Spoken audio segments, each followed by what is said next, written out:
Hello and welcome back to the ROKER RAPPORT Extra podcast. Things are looking a little rosy in the Red and White Garden.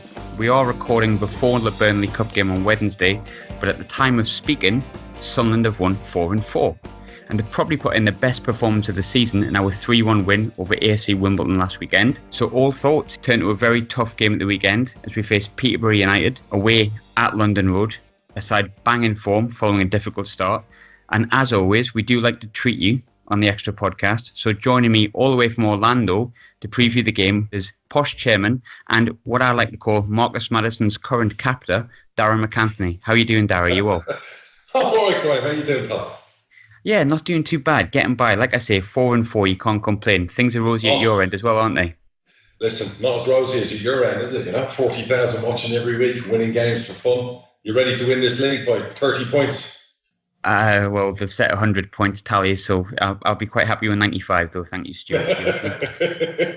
Brilliant. You've been good so far? How have you been playing in the games? Yes, best performance of the season, in my opinion, on Saturday. A bit rocky at the start. Rochdale was a bit of an ugly win, but a win's a win, isn't it?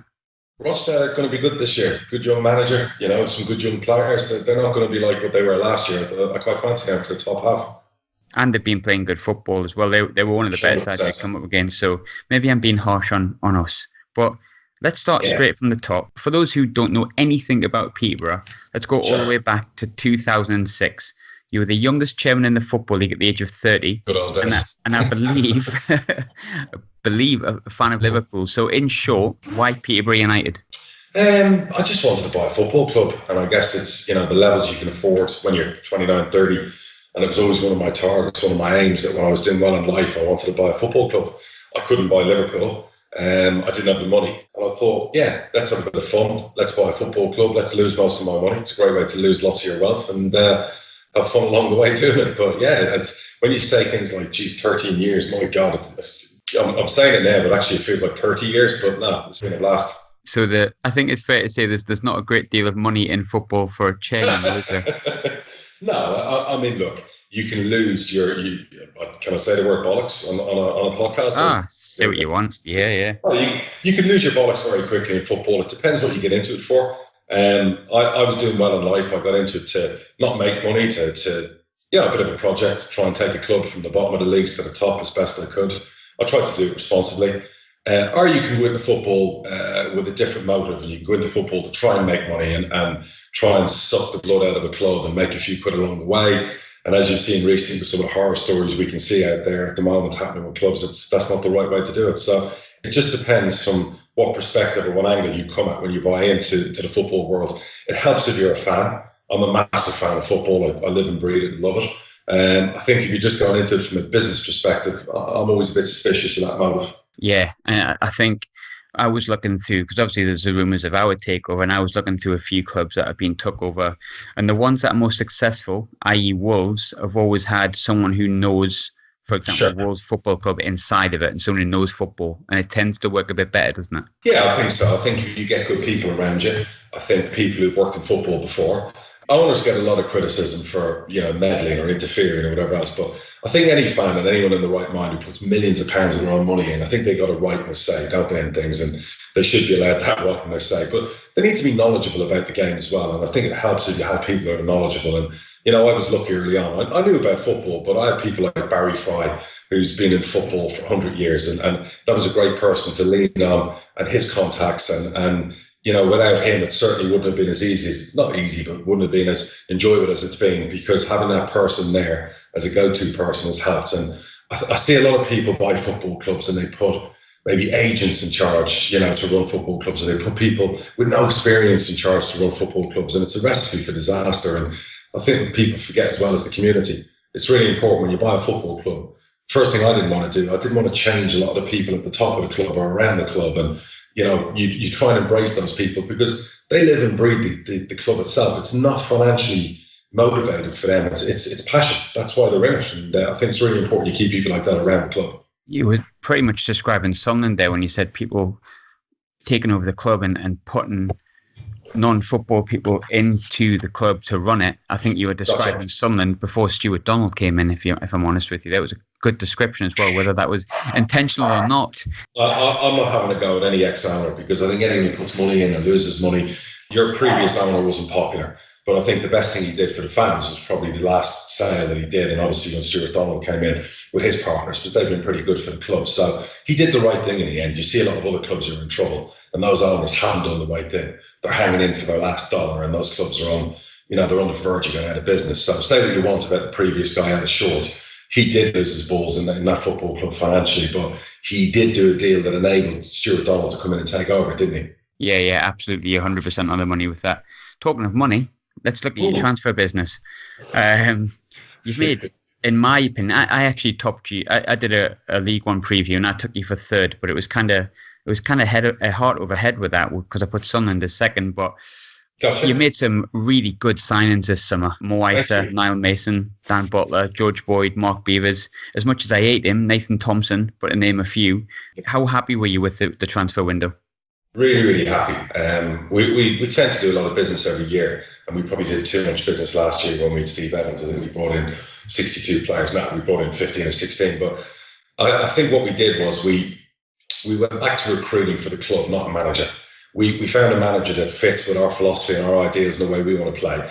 And we went out and recruited players for our football club that manager could coach and improve. And I think, because what's really important, that's not us picking the players or the team or anything else. The manager has to agree with what we're doing, of course. But the way we look at it is what's Peterborough good for? What are we famous for and aimed for? Exciting, young, flair-type players who go score goals, maybe move for millions. But what's really important is the age bracket. We like to recruit 17 to 23-year-olds, and we agreed that we went away from that last year, and we wanted to get pace and a bit of flair back in the team. So we had a core group of really good players, and we moved on a few, and we brought in what we feel are 8 or 9 players that were in the proper positions that we needed. And what we also did really well was we got 2 bits of experience in there in Mark Beavers and George Boyd, who we felt would help those younger players through the hard times, because every team goes through a shitty patch. And if you don't have the right characters in the dressing room, the shitty patch can turn into a shitty season very quickly. So we just wanted to make sure that we were doing things right, put the foundation in place and see where it gets us. But above all else, if the gaffer went and got a manager and managed in Scotland, or Rangers came in and made a manager, that we know we've got the youth set up and we've got the type of players recruited for the club, that we go out and recruit the next manager. It's a seamless approach and it's a seamless progression. And that's really important for our football club. So, yeah, we feel we did really well this summer. I'm not getting carried away. I'd like to get carried away, but having clubs like Sunderland and Ipswich and Portsmouth and former Premier League big clubs in our league, it's never going to be an easy league to try and get promoted from. You got to put your best foot forward, haven't you? Yeah, and I think I've spoken a few times with other people on this podcast about how difficult last season was in terms of how strong the league was. I mean, there was yourselves who were up there for a long time, but any of those teams had a dip, and that was it. Like, we had a dip, we were 5th. Portsmouth had a dip, they finished 4th. You had a dip, finished 7th. But it was a really difficult league this season. But I keep saying it's a bit of an easier league this season, but is it? You've just mentioned Ipswich, Pompey, you've really strengthened. You have. Yeah. I don't know. I mean, Lincoln have come up, and Lincoln are a really strong team with Danny Cowley and his brother. I don't know if it's easier, because when we got promoted in the past, we had teams like Leeds, Sheffield Wednesday, Sheffield United. We had Leicester we finished runners up to when we got promoted like 10, 11 years ago, whenever it was. So yeah. I always think, when you see people say, it's going to be easier this year, I don't think you can judge it like that. You look at League One still, and it's got some massive clubs in it. And you've then got clubs like us who are obviously investing and spending a few quid. You've got other clubs with momentum coming up from League Two. So do you know what? I just say to football fans, ignore everything until February and March. It doesn't matter. It doesn't matter. It doesn't matter if we won 10 in a row or you win 15 in a row. Because look at Luton last year. I mean, who would have bet their bollocks on Luton winning League One this time last year? We trounced them 3-1 on our place. You'd never have picked them out to win the league by a canter, would you? No, and they just, but they got on a run. And when we've been promoted before, it's all about going on that run. And you were doing really well, pretty consistent. You drew too many games last year. But the reality is, it was in your hands probably, with 12, 14 games to go? Yeah, quite easily. Even less. Yeah, probably less. But the reality is that's when you judge it. It doesn't matter up to that point. It really is that kind of running, isn't it? Yeah, no, very much so. I think, I agree with you on that 100%. I think going back to sort of transfers before, and you talk about building squads and stuff like that, I think one thing I was quite impressed with Peterborough in the summer was, I could be wrong in the player, but I'm pretty certain you knocked back a bit of around $4 million for Ivan Toney. We spoke to Stuart Donald in terms of George Honeyman, and that was the rights or the wrongs of him going or staying were basically debated. But what I asked Stuart was, how does a bid like that work? And he said he left it with the management. If the management felt it was a good idea, then they negotiate the deal. From your side, from a Posh side, shall we say, do you say the $4 million bid for Ivan Toney comes in, do you knock that straight back because you don't think it's the best value or best? Yeah, I mean, I've got two partners at the football club, but the football business is mine 100% yes or no on everything. So I get final say on what comes in and what goes out. And we work really well in that way, because the guys want to leave me to do the football side of the business. So they trust me implicitly. And we spoke in, I think it was June, July. Phone calls were coming in. I think even your director of football rang Barry. I was in Dubai in June. Even I had a conversation about Ivan Toney. And that's, I think, when the market stuff came up. And we were saying, look, we're not selling Ivan Toney. And it wasn't a bid. It was just a general conversation before all our fans lose their shit and go, we bid for Ivan Toney. That was Barry Fry gets on really well with Richard Hill and your honour Stewart. But we suddenly in July then started getting sniffs that, we knew Barnsley, we knew Luton, and then when Charlton started coming in, and we started getting, first we had, I think it was 2 emails from a championship club. It was really funny. One of them was found in spam of our CEO's spam mail. He sent it to me. And this club had made a bid on a Thursday. And because it went into spam, it wasn't seen until Monday. So they actually came back and made a second bid that went into the same spam, and it got up like 600 grand. And I'm thinking, they haven't even phoned us, do you know what I mean? And they're making bids without hearing a rejection first, So we kind of knew. And then we knew Charlton were worried about losing Lyle Taylor. So the Charlton guy, I think it was Gallagher, who's doing the deals, rang Barry and said, look, would you take 2? Would you take 2.5? Then it came back a day before deadline day. We got about 11 bids in total for Ivan Toney. And come deadline day, I'd made the decision with my partners as well. We'd had a chat during the summer that it just made no sense selling somebody of Ivan's ilk for 4 million, even 5 million, because getting promotion is probably worth 10, 11 million to us, the football club. Even though we'd spent over $1 million on Mo Isa, we just felt that we knew what we were doing this season. We needed those strikers, and we suddenly get rid of Ivan Toney. Doesn't matter what it was for.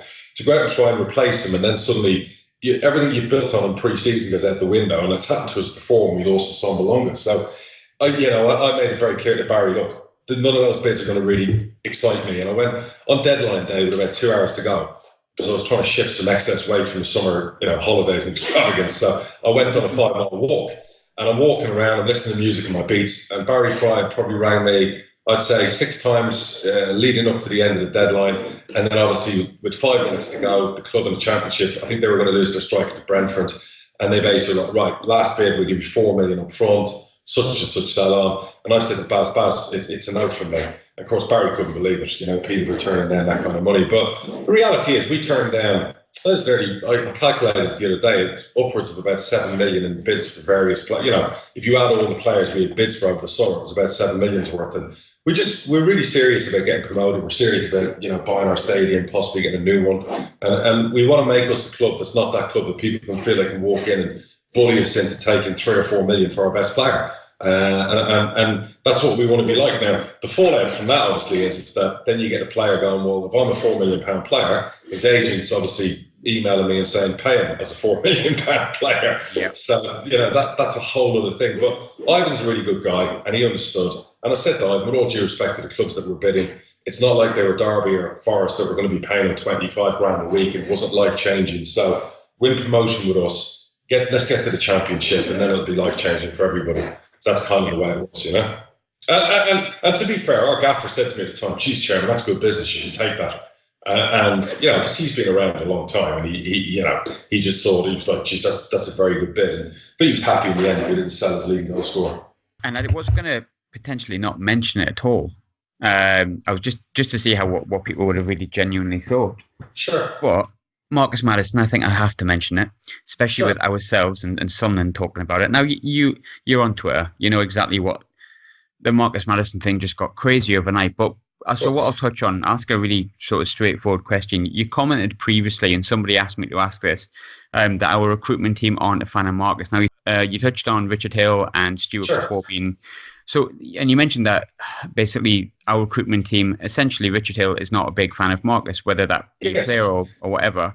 How did you come to know that? And was he ever been offered to us, or has his agent ever spoken about him wanting to come?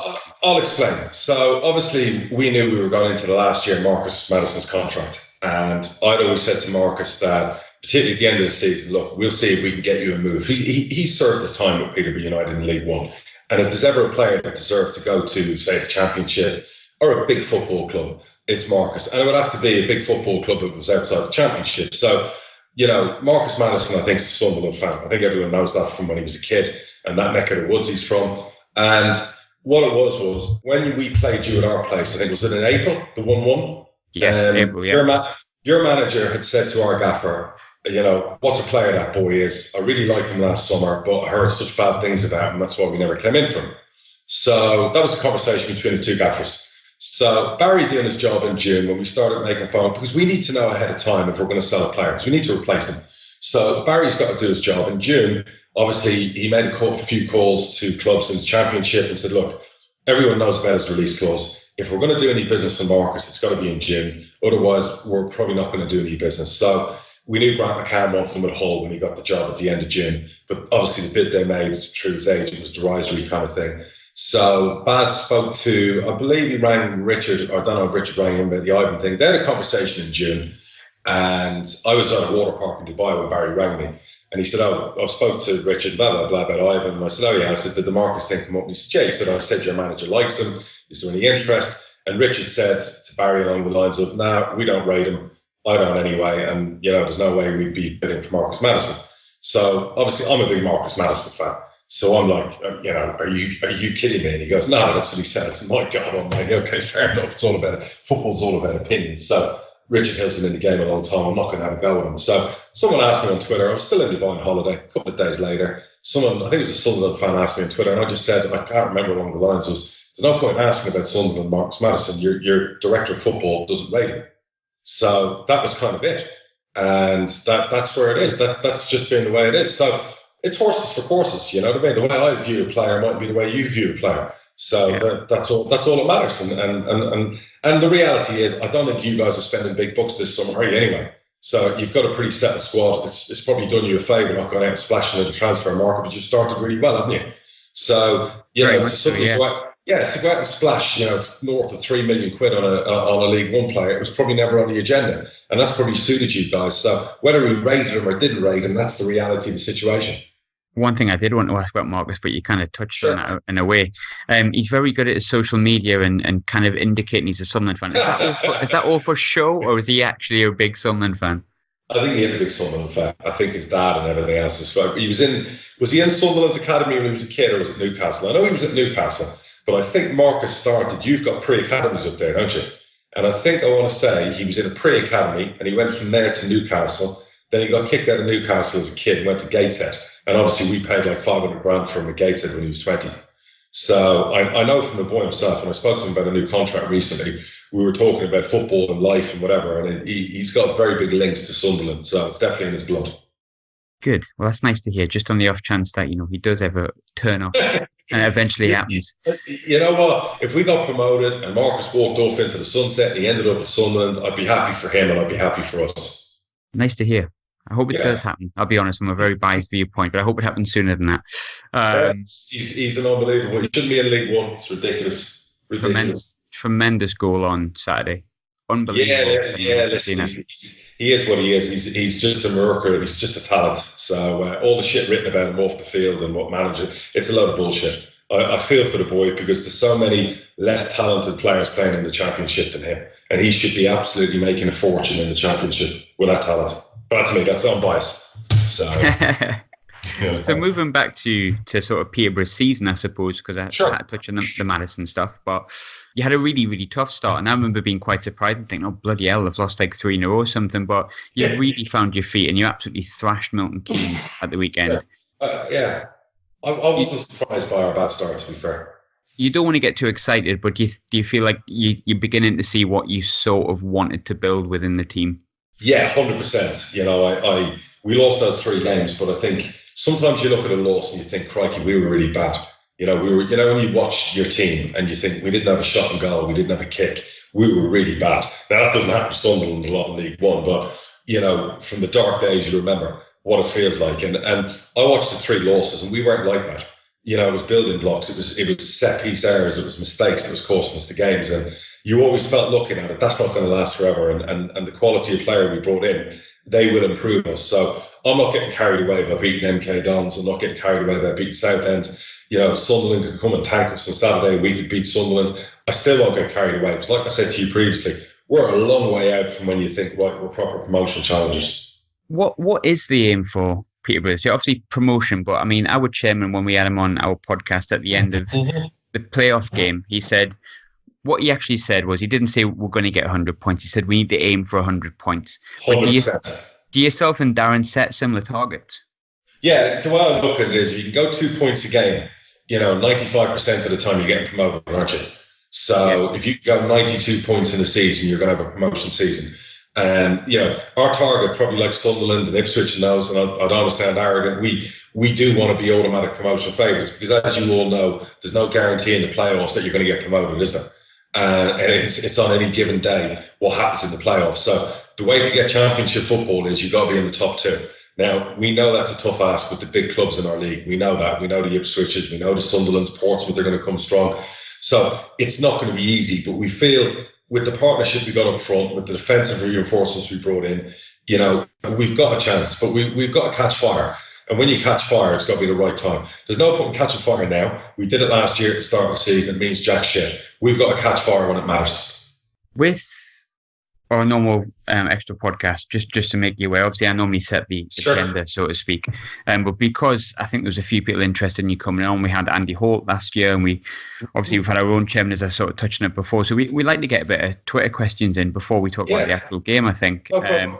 So I had a couple of really good questions that I probably would have never thought of myself, because I'm a scatterbrain and I would have just thought something completely different and massively mundane. But James Lawson, who's actually does the extra podcast now and again, actually, funnily enough, but he asked a really, really good question, because you've been there, as you said, 13 years now. But how has your philosophy / approach changed over the years when it comes to running a football club? It's a great question, to be fair, Talon. When I first bought the club, I brought in the young and hungry mantra, where we shopped in the lower leagues and tried to get the best players, in a certain age group from lower down. And we did really, really well from that. And the whole idea was this group of 17 to 23-year-old players would grow up within 10, 15 miles of the stadium over a 3-year period and get better, improve us as a club, would go on and play for bigger clubs, and we'd use the money to, build a bigger foundation for ourselves. And we did that really well to a point.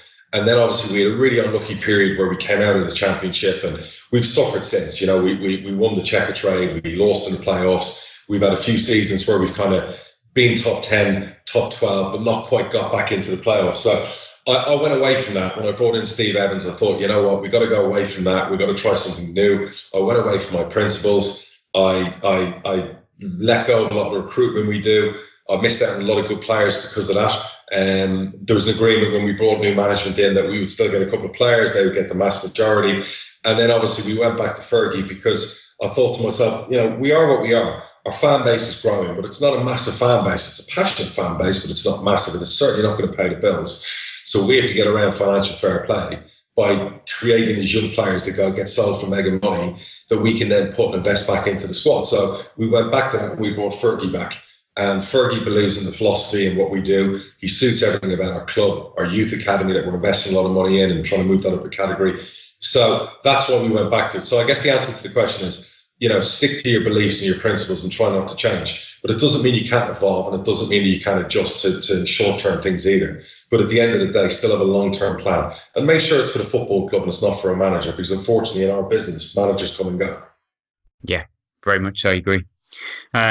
Tom asks a really good question, actually, because I was checking this as to when Twitter actually came out and to when you took the club over. And Twitter only existed 6 months prior to you taking the club over, or 6 months after, something like that. And he asked a really good question. He said, how long did it take for you to understand how to use social media effectively as a manner of fan communication? It's a good question. It was my wife who got me to go on Twitter. We were in Barbados, and I think it was 2009, 2010? I can't remember when I first went on Twitter. But she was the one who was on Twitter and she was on Facebook, and she's like, you'd be really good on social media. You should use it because there's a lot of stuff that come out in the papers and there's a lot of rumours of gossip and stuff like that. And I thought, you know what? I could use social media to be transparent and come out. If an agent says, or a rumour merchant says, oh, that player's been sold or this has happened to Peterborough, straight away I can come out and go, bullshit, and call it. Yeah. And that's kind of why I use it. Now, the only downside to it is that I have, unfortunately, over the years, not all the time, but I did once and I haven't done it since. I lost my shit on Twitter. You know, when we lost a bad game, I did that 10-point mad plan. And, you know, my wife rang me from America and I was in England. She said, Christ, you've even made ESPN over here in the news. So I was like, you know, for what I did on Twitter. So I would always say to any owner who wants to go on Twitter, a couple of things. One would be, don't go on it after you win or lose a game. Give yourself a couple of days. Try not to react to trolls.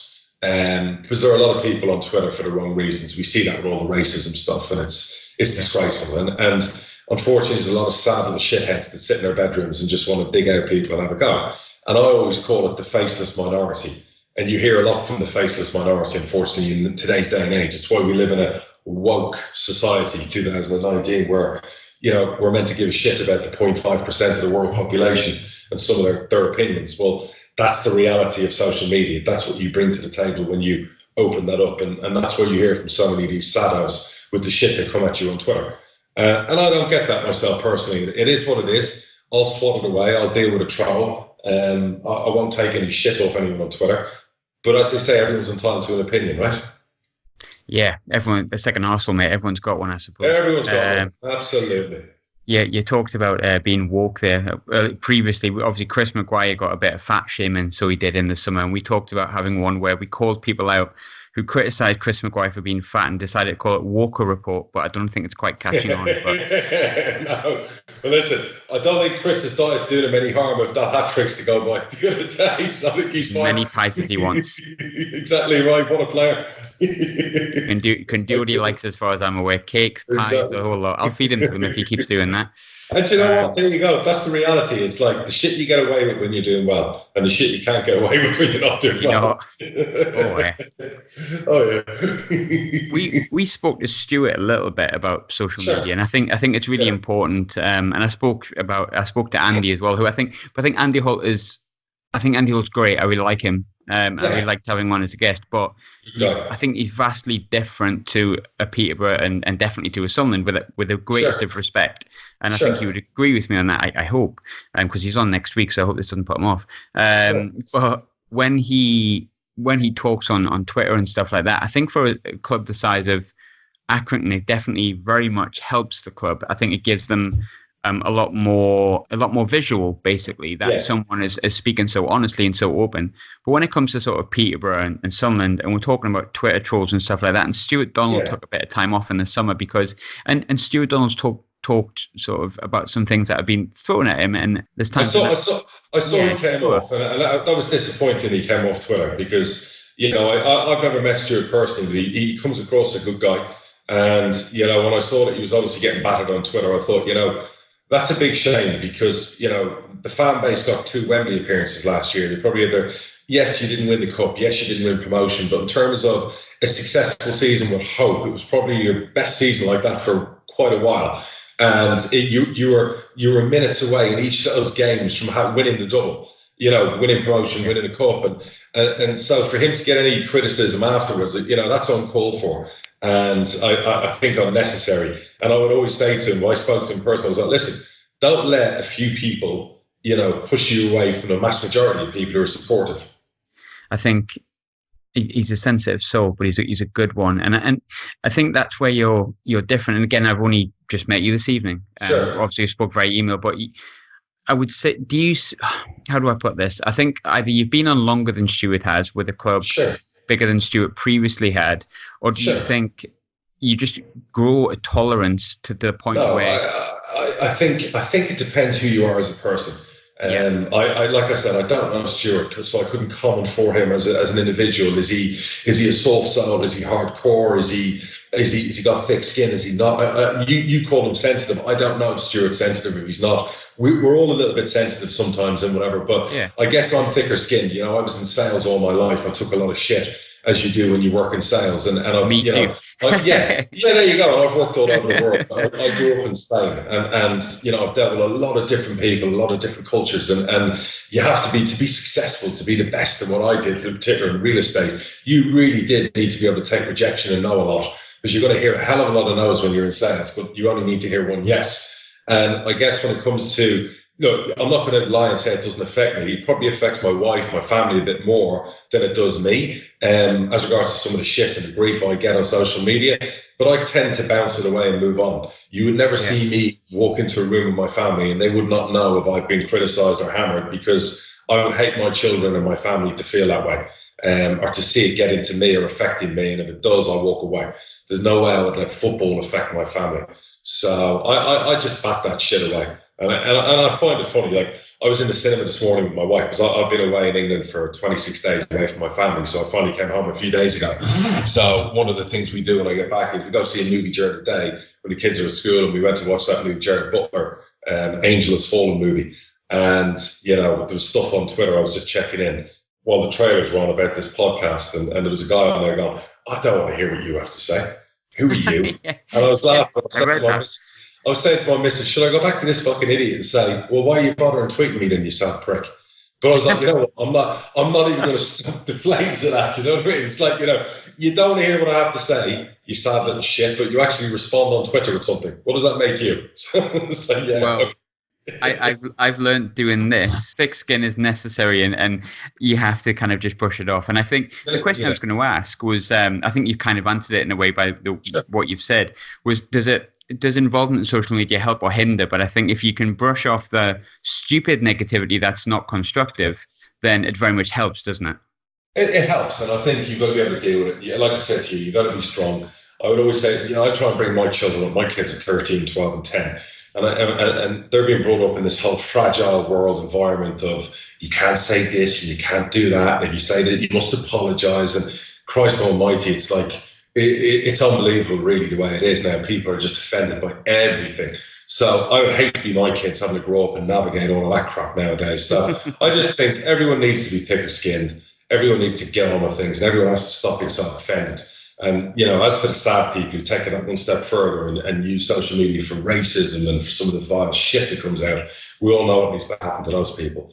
But yeah, my advice is, look, don't go on social media. If you think it's all, lilies and roses and, lovely, and forget about social media, because it's not. The real world, particularly if you're in football, it can be a horrendous place to be, and don't take it too seriously. Yeah, no, I 100% agree. I've had to learn to do the same at your level. Maybe it's a bit different, but yeah, I've tried. But moving on to nicer things, football, Saturday's game. You looking forward to it? Yeah, absolutely. I mean, as much as you can do when you're playing the Premier League giant, right? So it's what I'm looking forward to is it's going to be two good teams, and it's a really good test. And I know you guys are going to bring an absolute shitload of people. Which is great, because the atmosphere in April was just electric. You guys, when you scored late on, you were on the pitch. And then obviously the emotion when we scored in the 91st minute, to see the flip side of that. So that's football. That's the great thing about it. And I think the Sunderland fans are a great bunch of fans, and they fill up everyone's coffers in League One. It's kind of why probably most of League One wanted you to stay down at Wembley, because of the amount of money that you actually bring into League One clubs. But we all know that's not going to last forever, and this is probably the season you go up. So I just think it's going to be a really, really enjoyable test. Hopefully, two cracking teams playing good football, and what we don't want to see is a bloody 0-0. Yeah, probably. No, we've said it. Or a 1-1. Oh God, no, not another 1-1 for us. Not another 1-1. Not another one of them. So I think I normally ask this question every week, but I feel like with Peterborough, we sort of know. Obviously, we know about Ivan Toney because of his time last season and his time at Newcastle. We know about Marcus Maddison because Marcus Maddison, and we obviously know about a few players that you have. But if you were to pick out players that you think Sunderland fans should look out for, who would you be your standouts at the moment? We've got a great young left back we got from non-league from Kings Lynn, Fraser Blake Tracy. He's a bit of a bomber.